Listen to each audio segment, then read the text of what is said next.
Hello, and welcome to today's episode of Spirit Decoded. What you're going to be listening to is a breakdown of a channel section from Morning Moment with Spirit. This particular section it was done on 9/21/2021.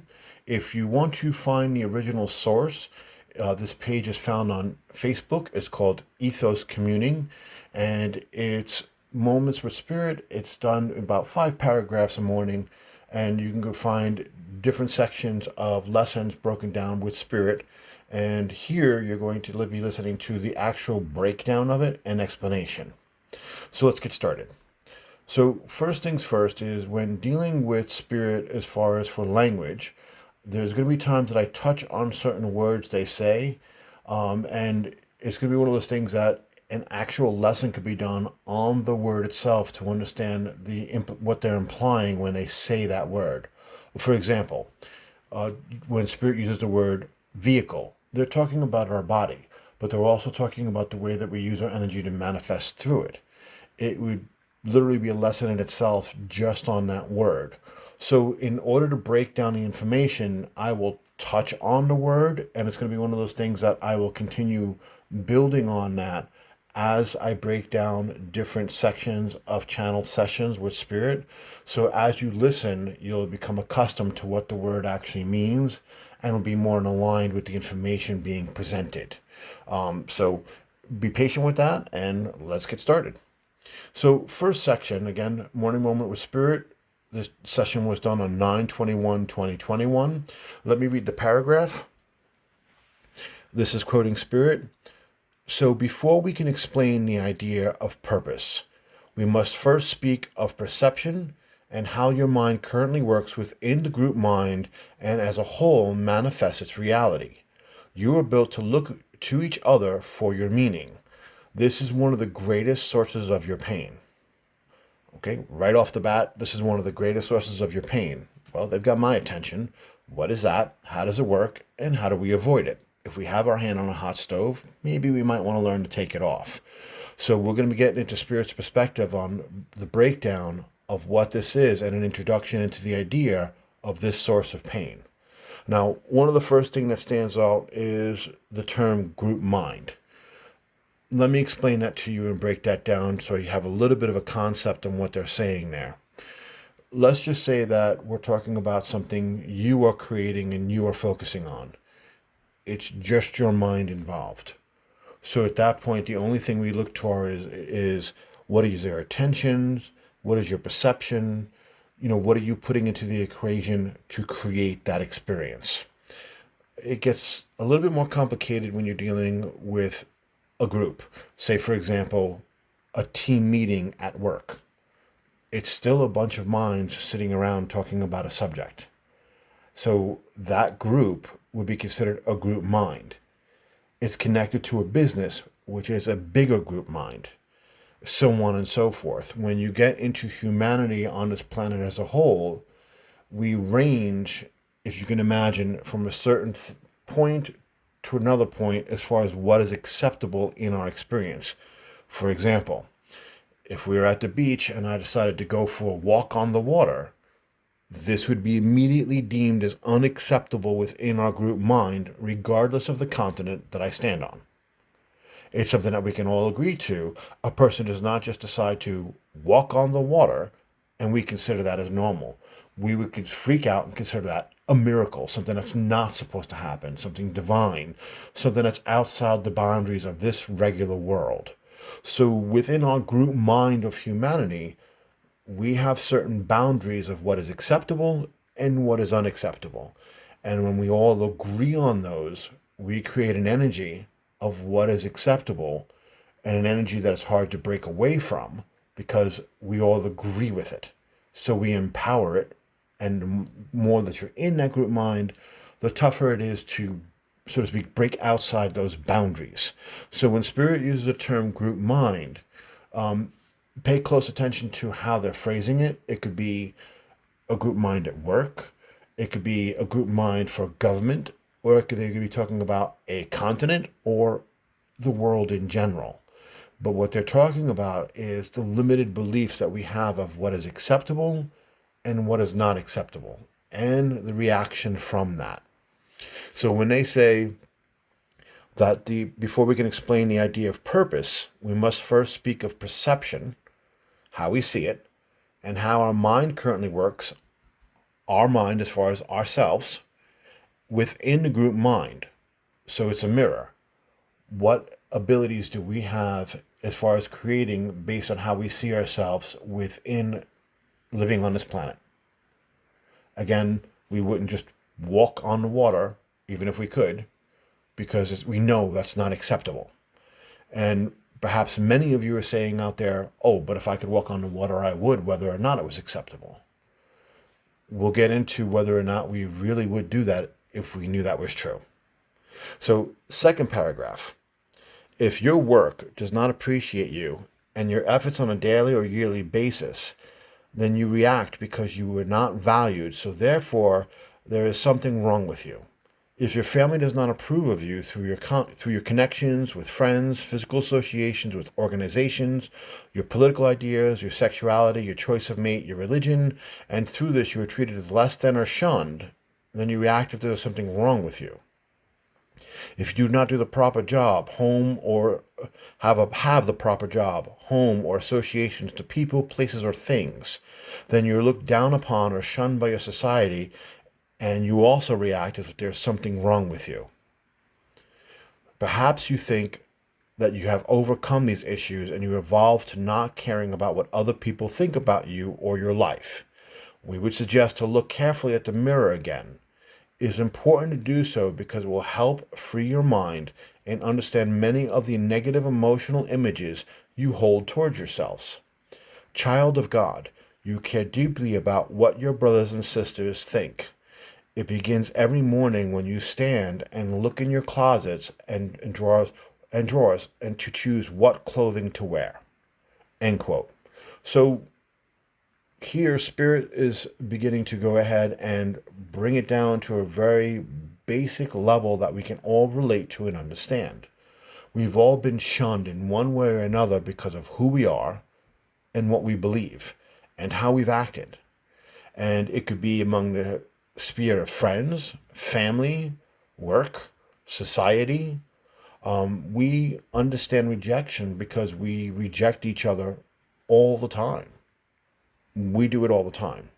And they bring it down to a very basic level, which goes again to the whole point of what I was saying of if you could walk on the water, would you?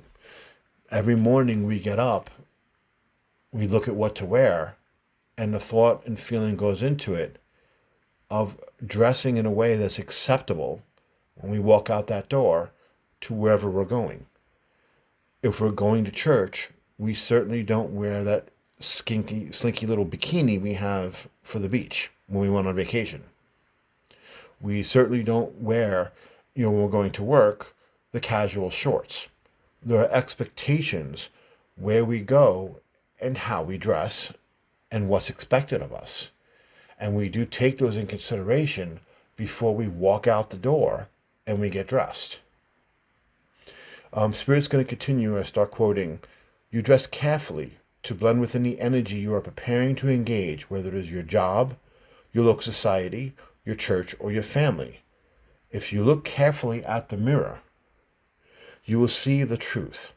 You do not dress for you. You dress for others and their acceptance of you, and by this action acceptable by stating that you do it as respect for others. We would hold up that mirror to look within and ask, is it respect or their acceptance that you are seeking? How would you dress your vehicle if no one were looking? What clothing would you adorn your body with if your only opinion of fashion or appropriateness counted? End quote. So here they take a dive deeper into it by really examining the fact that when we dress, the bottom line is that we say we do out of respect for others where we're going. If we're going to church, we're going to put on something that's respectable for church and for everyone there as far as what is expected. Is it really respect or is it really acceptance we're seeking? We say it's respect, but what are you really doing it for? Why do you really wear clothing to work in an acceptable manner? The obvious one is because you wouldn't get paid and allowed in the building if you didn't. You'd be sent home. But there's still that factor of you need that acceptance. Getting past that, why do you go all out and wear something really pretty hoping to be noticed? Why do you dress so that it cuts and show off a manly chest so that your shoulders show through the dress work shirt so that someone can notice that? Why do you take pride in those things? And what are you really seeking? Is it respect of others or is it acceptance, attention? All of those things go hand in hand. And here, Spirit is not saying to what degree, to what level, or that it's even a bad thing that we're doing it. They're simply pointing out that on some level, we're doing it. What level are you doing it on? And this is where it comes down to the importance of understanding information, because if you don't make it personal, it's not going to mean anything. Yes, you can just flip through it and understand the intellectual concept of it. That's great. And then move on. If that's all that you get, then that's enough. But if you really want to glean the truth of what's being said, then you got to go a level deeper. And it's really important to look at it and really question and get real with the information. Ask the hard questions. Ask the questions to yourself that Spirit just asked. Why do you do it? And it's in that moment just before you're choosing the clothing.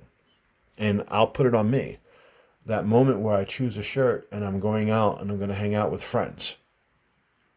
And there's a shirt that I wear that, okay, nice thick fabric shirt. It will cover everything. It's great. It's casual. It's not too loud. It's not too dull. I'm ready to go. But wait, there's also the shirt with the thinner material that will cover my shoulders and chest, and just enough of the chest hair peeks out from underneath the collar. Yeah, let me grab that one. And that decision is made in a split second. Why did I just make it? Well, there's a bit of attention seeking in there, most certainly. But there's also a matter of approval from that attention seeking, because that's what I'm looking for. I'm looking for some type of compliment because I'm not wearing it for me. I say I'm wearing it for me. If you ask me in a coffee circle, that is what I'm going to say.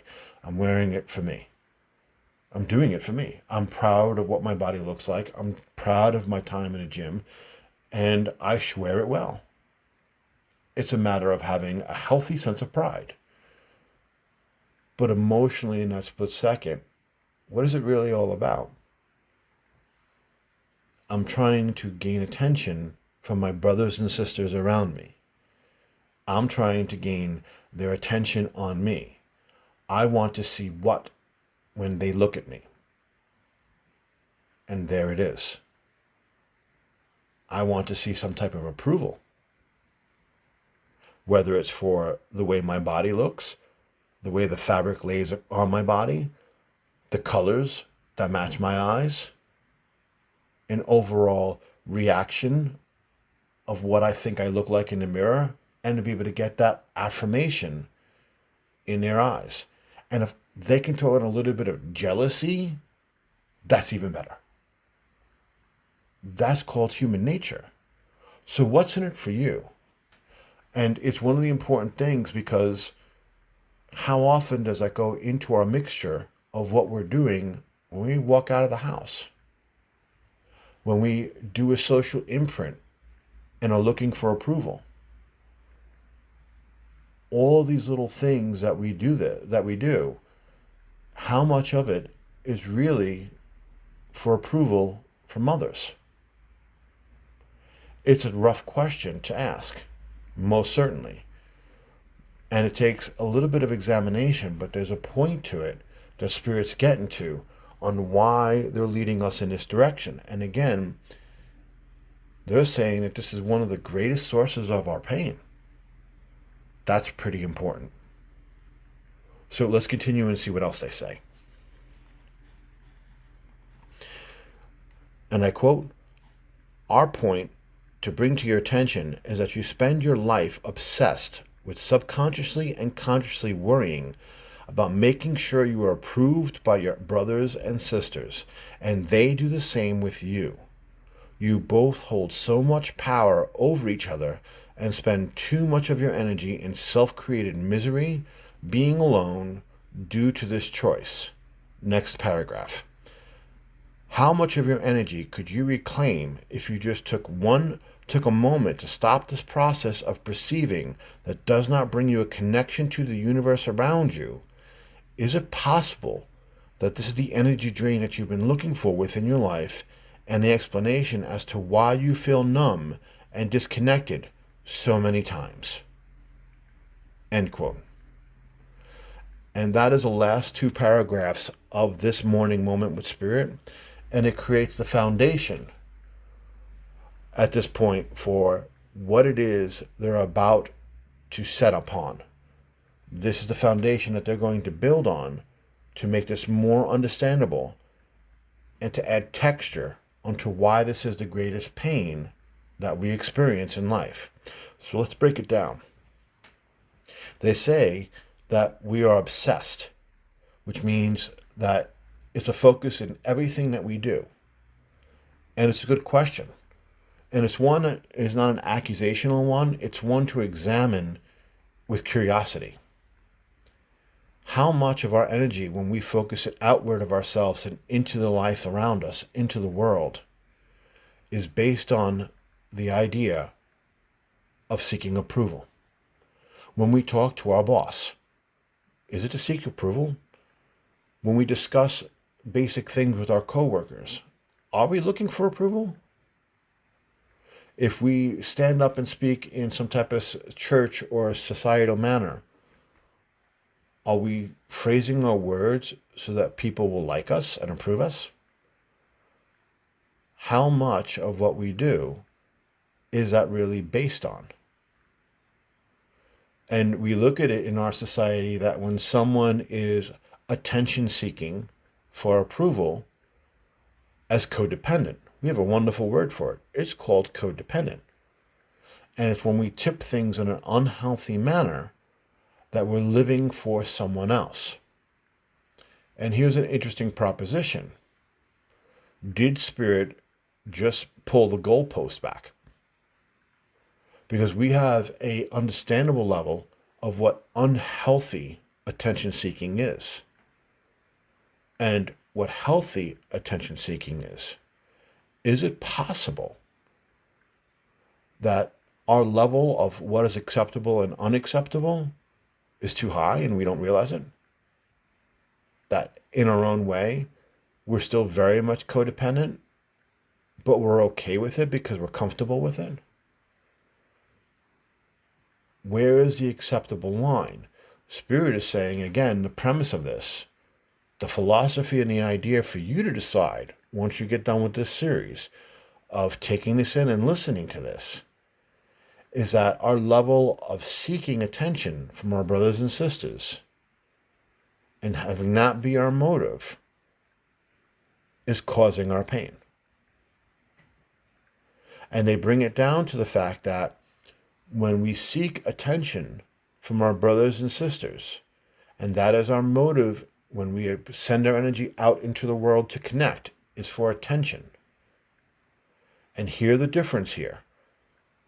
If our motive to connect with the world around us in some form or way is to seek attention and approval, appreciation from our brothers and sisters around us, then we're not connecting to the universe to connect.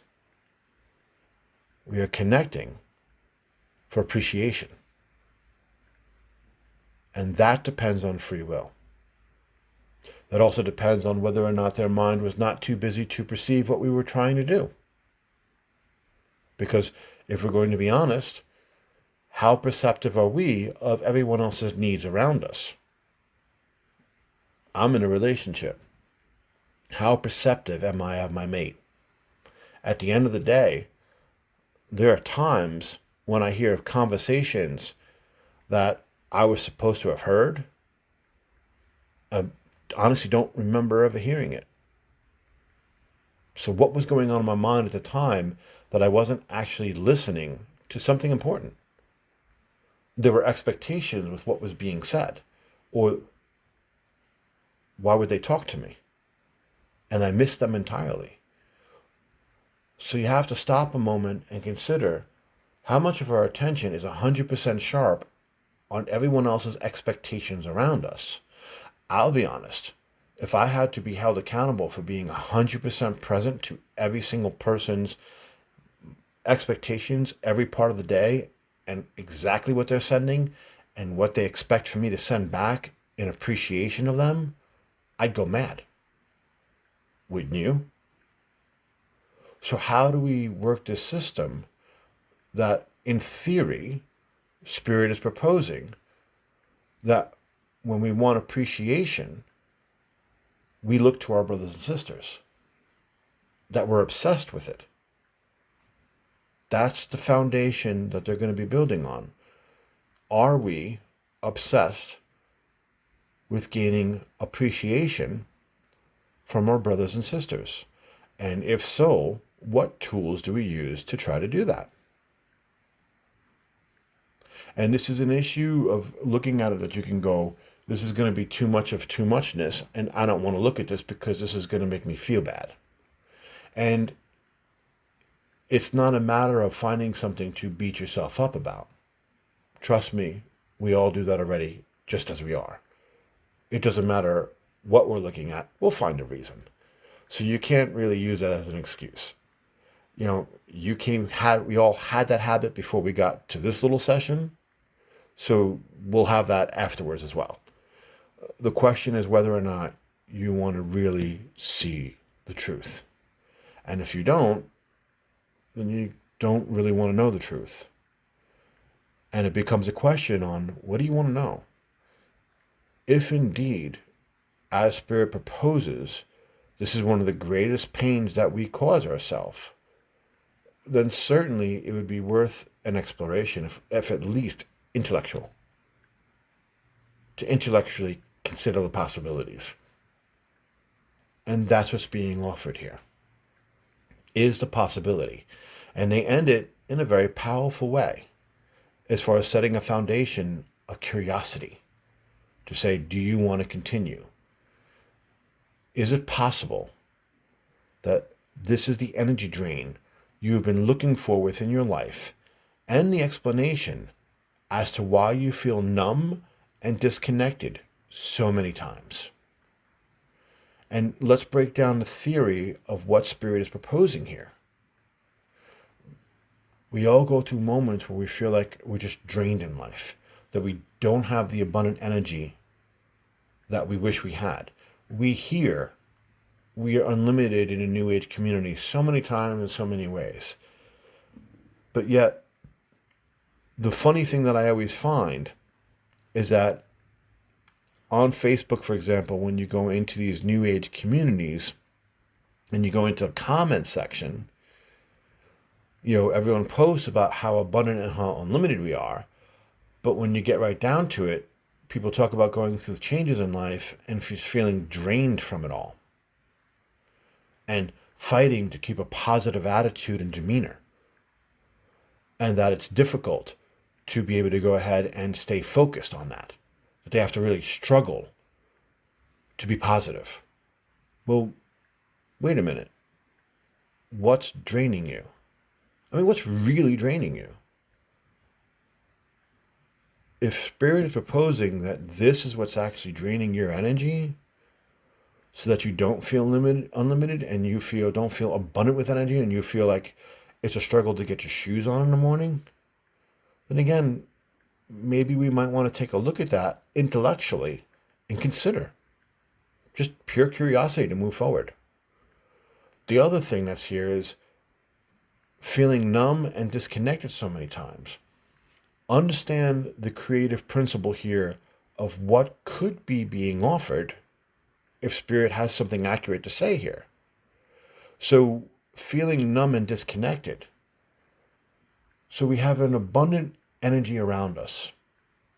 I'm currently sitting in a cabin in the woods, away from the hubbub and the busyness of society. And all I could feel is the energy of the trees and the energy that flows through it. It is a supercharged abundance of energy. But that is not what I feel when I'm in the middle of my local supermarket. Especially when I haven't been in the woods and I'm constantly in a city, a town, no matter how small to how large. There's that constant feeling of being drained. So if there's an abundance of energy in the woods, and as people say, they always go to ground to recharge, I quote, recharge, then the group mind, going back to that expression, would be in that city or town, everyone that lives there. So if in that town everyone is complaining about being drained, where is all that energy going? As bodies, our vehicles, our auras, our chakras, we generate energy. We are a powerhouse of energy. But consider it. We complain about being drained. And we complain about a negativity. And we use a lot of words to try to describe it. We use a lot of concepts to try to make it real. We use a lot of concepts to make it personal to us. So, it's not us. It's everyone else around us. And hey, if we're a group, it's not our group. It's them over there. But them over there is complaining about the same thing and pointing to our group. So when you look at group mind and you look at that town, I ask the question, why are we so drained? Why are we not generating the same level of at peace sense of being as these trees in the woods? Because that's what it comes from. It's their energy, their aura, and what they're generating in harmony, connecting to the earth. So what are we doing in our towns and cities? What are we generating? So Spirit says you feel numb and disconnected. Well, if we're numb, it's because we're disconnected. If we're not connected, then we're not connected to the earth, the universe, the energy around us. So we're running on what our vehicle in our aura has stored. Well, now we get into the fun stuff. Think of this possibility. How many of us have sleeping issues? How many of us don't get a solid 8 hours so the body can recharge and heal? How many of us don't hit REM? Or not nearly enough so the body can go into full recharge mode? How many of us have CPAP machines? How many of us are on some type of sleeping disorder drug? How many of us having anxiety pills? So on and so forth. So we wake up in the morning with a depleted energy in the vehicle and then go back out there doing the same thing. And we're not connecting, we're not recharging, and we're not part of this universe, and yet we complain about feeling numb and disconnected. Is it possible that Spirit may have some type of insight here into how we view acceptance and how we interact with each other that is causing this? That is the foundation we're going to be exploring with the words of Spirit.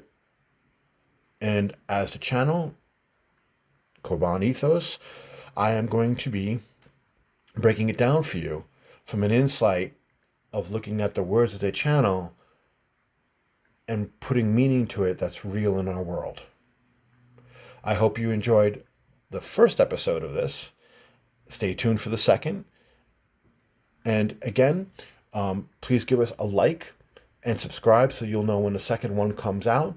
And also, if you want to see this fresh and be able to read it yourself, we are on Facebook. Our group is called Ethos Communing, and you'll be able to find us there. Give the page a like, and you'll be able to see when we post at that point in the morning for what Spirit's lesson is for the day, that morning moment with Spirit. And then you'll also be able to see when Spirit Decoded comes out, breaking it down into a more understandable and fulfilled packet of information. Thank you.